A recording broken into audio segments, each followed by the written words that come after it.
ಹೇಳ್ತಿದ್ದೆ ನಾನು ಮೊನ್ನೆ ಅದನ್ನೇ ಕೌಂಟರ್ ಕೊಟ್ಟು ಅವ್ರು ಮೊದಲನೇದು ಬಂದು ಕರ್ನಾಟಕದಾಗ ಬಂದು ಏನು ಹೇಳ್ತಂದ್ರು, ಕರ್ನಾಟಕ ಸ್ಟೇಟ್ ಗೌರ್ಮೆಂಟು ಲೇಟಾಗಿ ಪ್ರಪೋಸಲ್ ಕೊಡ್ತು ಅಂತ ಹೇಳ್ತು. ಹೌದಲ್ರಿ?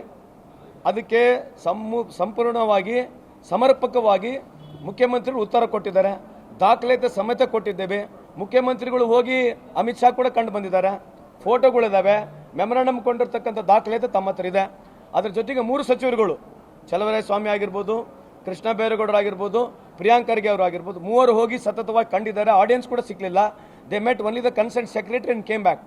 ಇದನ್ನೆಲ್ಲ ಸೈಡಿಗಿಡ್ರಿ. ಕೇಂದ್ರ ಸರ್ಕಾರದ ಒಂದು ಕಮಿಟಿ ಬಂದಿತ್ತಲ್ಲ ಕಾನ್ಸ್ಟಿಟ್ಯೂಟ್ ಆಗಿ. ಕೇಂದ್ರ ಸರ್ಕಾರದ ಈ ಬರ ಪೀಡಿತ ವೀಕ್ಷಣೆ ಮಾಡಲಿಕ್ಕೆ ಸೆಂಟ್ರಲ್ ಕಮಿಟಿ ಬಂದಿತ್ತಲ್ಲ, ಅದೇನು ಮಾಡ್ತಿತ್ತು? ಕೇಂದ್ರ ಸರ್ಕಾರದಿಂದ ನೇರವಾಗಿ ಒಂದು ಸಮಿತಿ ಕಾನ್ಸ್ಟಿಟ್ಯೂಟ್ ಆಗಿತ್ತು. ಬರಗಾಲ ಘೋಷಣೆ ಆದಾಗ, ಅತಿವೃಷ್ಟಿ ಅನಾವೃಷ್ಟಿ ಆದಾಗ ಸಮಿತಿಗಳು ಬರ್ತವೆ. ಆ ಸಮಿತಿ ಏನು ಮಾಡ್ತು?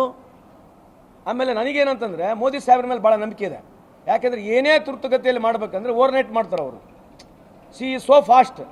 ಯಾವುದೇ ಕೆಲಸಗಳು ಜನಕ್ಕೆ ತೊಂದರೆ ಇದ್ದಾಗ ಭಾಳ ಅಡ್ವಾನ್ಸ್ ಆಗಿ ಮಾಡ್ತಾರೆ. ಯಾಕೆ ಮಾಡಲಿಲ್ಲ ಇದನ್ನು? ಅಮಿತ್ ಶಾ ಅವರು ಓವರ್ನೈಟ್ ಏನು ಬೇಕಿದ್ದು ಮಾಡ್ಬೋದು, ಯಾಕೆ ಮಾಡಲಿಲ್ಲ? ಆ ದುಡ್ಡು ಅವ್ರೇನು ಕೇಂದ್ರ ಸರ್ಕಾರದಿಂದ ಕೊಡ್ತಕ್ಕಂಥ ದುಡ್ಡಲ್ಲ, ನಮ್ಮ ತೆರಿಗೆ ದುಡ್ಡೇ. ಏನು ನ್ಯಾಷನಲ್ ಡಿಸಾಸ್ಟರ್ನಲ್ಲಿ ನಾವೇನು ದುಡ್ಡು ಕಟ್ತೀವಿ ವರ್ಷ ಆ ದುಡ್ಡೇ ಕೊಡಬೇಕು. ನಾವು ಸುಪ್ರೀಂ ಕೋರ್ಟಿಗೆ ಯಾಕೆ ಹೋಗ್ಬೇಕಾಯ್ತು? ಸುಪ್ರೀಂ ಕೋರ್ಟ್ ನೋಟಿಸ್ ಕೊಟ್ಟ ಮೇಲೆ ದುಡ್ಡು ಬಂತು, ಅಲ್ಲಿವರೆಗೆ ಬಂದಿಲ್ಲ. ಆಮೇಲೆ ಇವತ್ತು ನಿನ್ನೆ ಪ್ರಹ್ಲಾದ್ ಜೋಶಿ ಸಾಹೇಬ್ರು ಹೇಳ್ತಾ ಇದ್ರು, ನಾವು ಕೊಡ್ತೀವಿ, ನೀವೇನು ಕೊಟ್ಟಿಲ್ಲ. ಸುಪ್ರೀಂ ಕೋರ್ಟ್ನಲ್ಲಿ ಟ್ರಿಬ್ಯುನಲ್ ಪಾಸ್ ಆಗಿದೆ, ಕಳಸಾ ಬಂಡೂರಿದು ಮಾದಾಯದು, ಅದನ್ನು ಅನುಷ್ಠಾನ ಮಾಡಬೇಕಷ್ಟೇ. ಇವರೇನು ಹೋರಾಟ ಮಾಡಿ ಏನು ಮಾಡಿಲ್ಲ. ಯಾವುದೇ ಇಶ್ಯೂಗಳು ಬಂದಾಗ ಮೋದಿ ಸಾಹೇಬ್ರು ಟ್ವಿಟರ್ ಆಗಿರಲಿ, ಮೋದಿ ಸಾಹೇಬ್ರು ನೇರವಾಗಿ ಬರಲ್ಲ. ಕಾಂಟ್ರವರ್ಸಿಗಳು ಬಂದಾಗ ಎಲ್ಲರೂ ಬಂದು ಮಾತನಾಡ್ತಾರೆ. ಇದು ನೇರ ಹೊಣೆ ಮೋದಿ ಸಾಹೇಬ್ರದಿದೆ. ಪ್ರಹ್ಲಾದ್ ಜೋಶಿ ಸಾಹೇಬರು ಸಚಿವರಾಗಿದ್ದೀರಿ, ಕಳೆದ 20 ವರ್ಷದಿಂದ ಇಂಥ ಇಶ್ಯೂಸ್ ನೀವು ಪಾರ್ಲಿಮೆಂಟಲ್ಲಿ ಎಸ್ಸಲಿ ಮಾತನಾಡಿದಿರಿ. ಕಳಸಾ ಬಂಡೂರಿ ಬಗ್ಗೆ ಪಾರ್ಲಿಮೆಂಟಲ್ಲಿ ಮಾತನಾಡಿರ್ತಕ್ಕಂಥ ಒಂದು ಭಾಷಣ ಇದೆಯಾ? ಎಲ್ಲ ನಾವು ಮಾತನಾಡಿದಾರಾ? ರೆಫರೆನ್ಸ್ ಆಗಿ as spoken any time in parliament is the first question, fundamental question. Before he speaks making any allegation on us, he should come and tell to the public that how many times he has spoken on this very particular issue in parliament. ಇದ್ರ ಬಗ್ಗೆ ಎಲ್ಲ ಮಾತನಾಡಿದಾರಾ? ಇನ್ನಾದರೂ challenge ಮಾಡ್ತೀವಿ. ಒಂದು side Rahul Gandhi ಸಾಹೇಬ್ರು ಕುಂದಿರ್ಸ್ರಿ, ಒಂದು side Narendra Modi ಸಾಹೇಬ್ರು ಕುಂದಿರ್ಸ್ರಿ. 5 ಪ್ರಶ್ನೆ ಇವ್ರಿಗೆ ಕೇಳ್ರಿ, 5 ಪ್ರಶ್ನೆ ಅವ್ರಿಗೆ ಕೇಳ್ರಿ.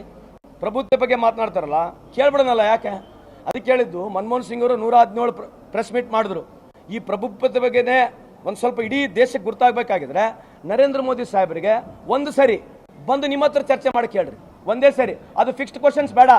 ಒಳಗಡೆ ಕುತ್ಕೊಂಡು 3 ಜನ ಕುಂದಿರ್ಸ್ಕೊಂಡು ಆಮ್ ಚೂಸ್ನಾ ಕಿ ಕೈಸೆ ಖಾತೆ ಹೇ ಬಟವೆ ಮೇ ಪೈಸೆ ರಕ್ತೆ ಹೇ, ಅದು ಹೋಗಿ ಬಿಲ್ ಗೇಟ್ಸ್ ಹತ್ರ ಫೋಟೋ ಹೊಡ್ಸ್ಕೊಂಡು ಬಿಲ್ ಗೇಟ್ಸ್ ಹೇಳ್ತಾರಾ ಐಕ್ಲೌಡ್ನಲ್ಲಿ ಹೆಂಗೆ ಫೋಟೋ ಮರ್ಜಾಗತ್ತೆ ಅಂತ ಹೇಳಿ? ಏನ್ರಿ? ಐನಾಗೆ ಐ ಅಂತಾರೆ ಮರಾಠಿಯಾಗೆ, ಮತ್ತು ಕನ್ನಡದಾಗ ಏನು ಹೇಳ್ಬೇಕು? ನಾವು ಅಮ್ಮ ಅಂತ ಯಾವಾಗ ಏನು ಮಾಡ್ಬೇಕು? ಈ ಥರ ನೋಡ್ರಿ ಪ್ರಭುತ್ವ ನಾವು ಮಾತನಾಡ್ಬೋದು. ಮಾತಾಡಿ ಕೇಳ್ರಿ. We want to show is we want to know how intelligent is. No, you are all trying to prove, the whole BJP is trying to prove this is one of the most clever prime minister we have. ಇಷ್ಟೆಲ್ಲ ವಿರೋಧ. Come let us have a discussion. ಬರಲಿ, open challenge. ಯಾವುದನ್ನು ಕ್ವಶನ್ಗೆ answer ಮಾಡಲಿಲ್ಲ, ಬರಲಿಲ್ಲ. ಯಾಕೆ ಮಾತನಾಡಬಾರ್ದು? ಯಾಕೆ ಬರಬಾರ್ದು? ಮೋದಿ ಅವರು ಹೇಳ್ರಲ್ಲ ಪ್ರಹ್ಲಾದ್ ಜೋಶಿ ಸಾಹೇಬ್ರಿಗೆ 1 to 1 ರಾಹುಲ್ ಗಾಂಧಿ ಲೆಫ್ಟ್ಗೆ, ರೈಟಿಗೆ ಮೋದಿಗೆ, ಅಥವಾ right Rahul Gandhi left right ಕುತ್ಕೊಳ್ರಿ, ಪ್ರಶ್ನೆಗಳು ಹಾಕ್ರಿ. ಓಪನ್ ಚಾಲೆಂಜ್ ಬಂದು ಮಾತಾಡಕ್ಕೆ ಹೇಳ್ರಿ. ಎಲ್ಲ ಇಶ್ಯೂಸ್ ಬಗ್ಗೆ ಮಾತಾಡೋಣ. ಇವಾಗ ರೈಟ್ ನಾವು 10 minutes ನಾವೆಲ್ಲರೂ ಹೋಗಿ ರಾಹುಲ್ ಗಾಂಧಿ ಸಾಹೇಬ್ರ ಕಾಲ್ ಬಿದ್ದು ಒಂದು ಜಾಗದಾಗ ಎಲ್ಲ ಹೇಳ್ತಾರೆ, ಮೋದಿ ಸಾಹೇಬ್ರ ಕರ್ಕೊಂಬಂದು ಕುಂದ್ರಿಸ್ತೀವಿ, ಕುಂದ್ರಕ್ಕೆ ಹೇಳ್ರಿ. ಮೋದಿ ಸಾಹೇಬ್ರ ಕರ್ಕೊಂಬರ್ತಾರ ಅವರು, ಮೋದಿ ಸಾಹೇಬ್ರ ಕರ್ಕೊಂಬರ್ತಾರೆ, ಕೇಳ್ರಿ ಪ್ರಹ್ಲಾದ್ ಜೋಶಿ ಸಾಹೇಬ್ರಿಗೆ. ಬೆಂಗಳೂರಿನಿಂದ ಮಂಗಳೂರುವರೆಗೆ, ಬೀದರ್ನಿಂದ ಚಾಮರಾಜನಗರದವರೆಗೆ ನಿಮ್ಮ ಸುದ್ದಿ ನಿಮ್ಮದೇ ಭಾಷೆಯಲ್ಲಿ. ಕರ್ನಾಟಕ ತಕ್.